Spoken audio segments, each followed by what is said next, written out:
Canyon. And this park is one of the reasons we're on this road trip in the first place.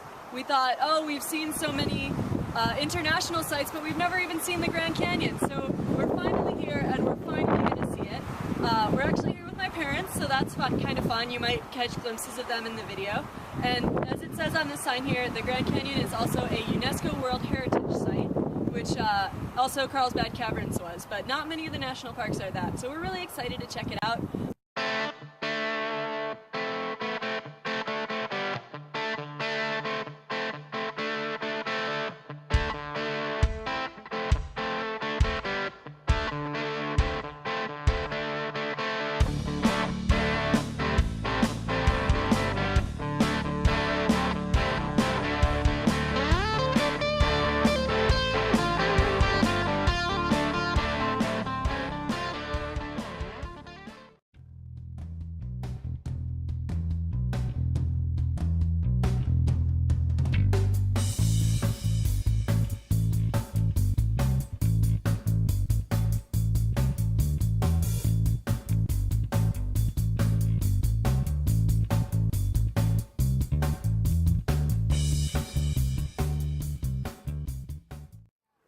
At the trailhead for the Bright Angel Trail, which is one of two ways to get down into the canyon. There's Bright Angel and the Kaibab Trail, and this is the less steep but longer version.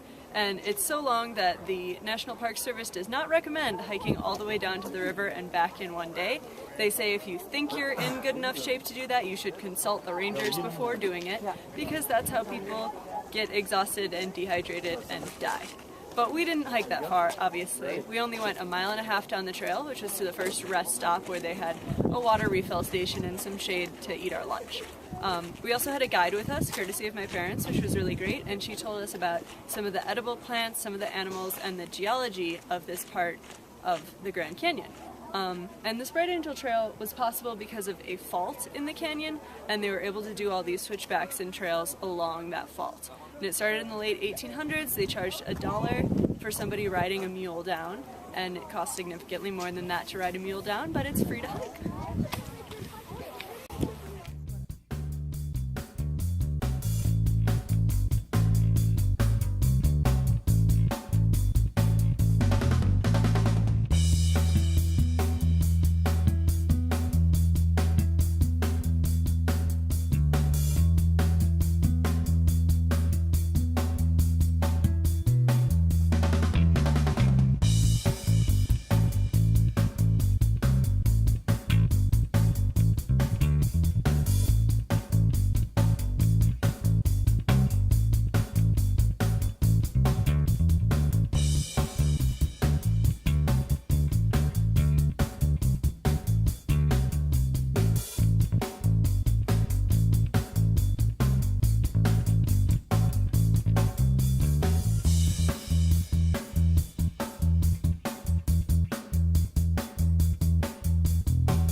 Outside of the Kolb studio, which used to be home to Ellsworth and Emery Kolb, who were brothers from California, who came here and started first a photography business, and then later they did a run of the Colorado River and made a film from that.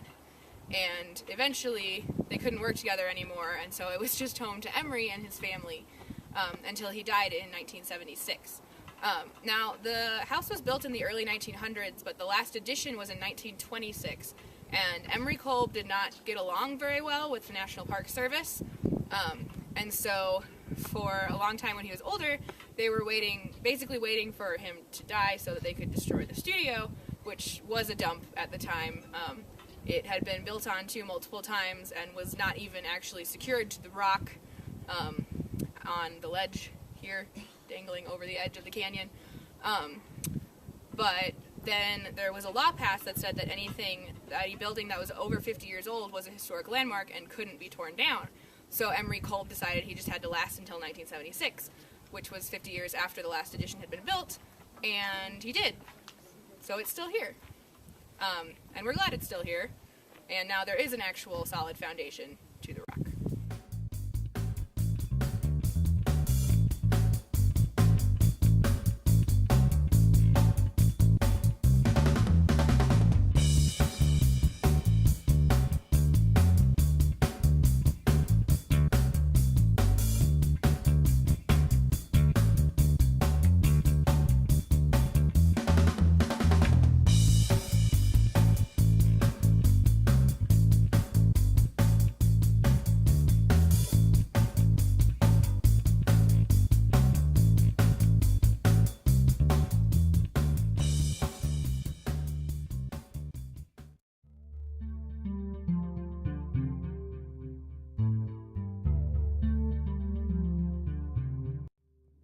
So yesterday we were boiling even though we were in shorts and t-shirts because hiking down into the canyon is quite warm. Today we're freezing because we're hiking around, well not all the way around, but we're hiking along the rim of the canyon. We took a bus out to the Hermit's Rest Station, which is an old building that people used to hang out at and drink lemonade when they were here on their stagecoach rides. And now we're walking along the Greenway Trail, and there's a few good views of the canyon from here, but it is cold. It has snowed a little bit today. This is not what I was expecting from the Grand Canyon.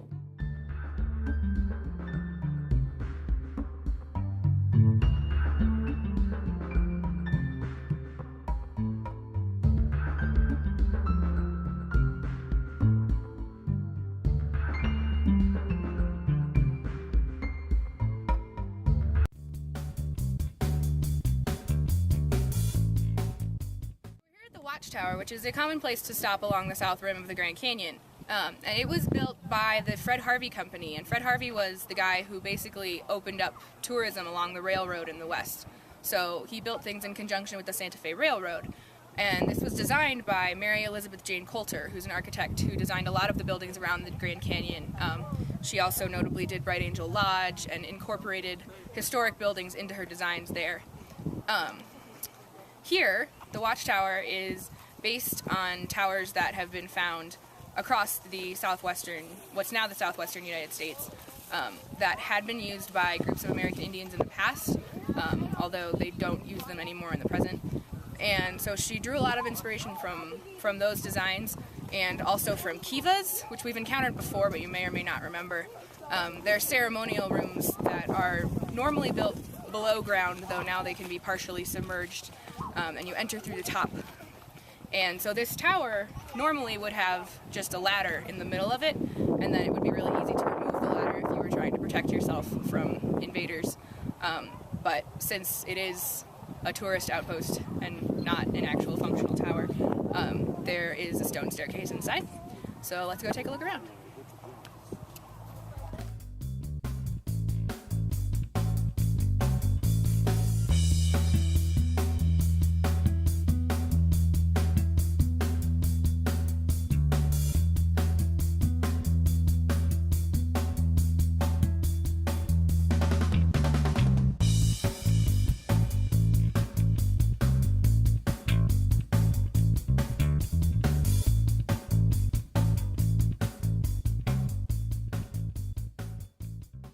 The paintings on the walls inside the tower, there are quite a few of them, they'd be kind of hard to miss.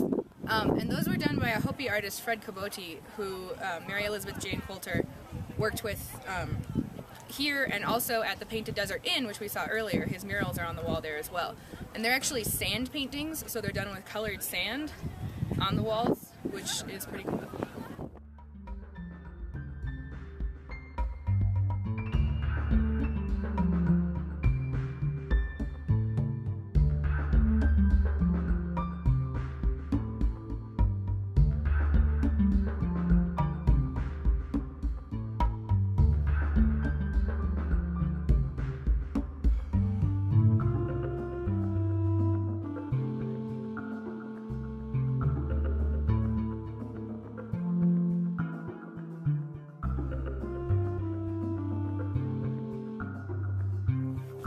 See it bouncing off his head. You should be able to see it against. Oh well, one piece of it just bounced off the flip. It's snowing. It's snowing. At the Grand Canyon. Now you can see it.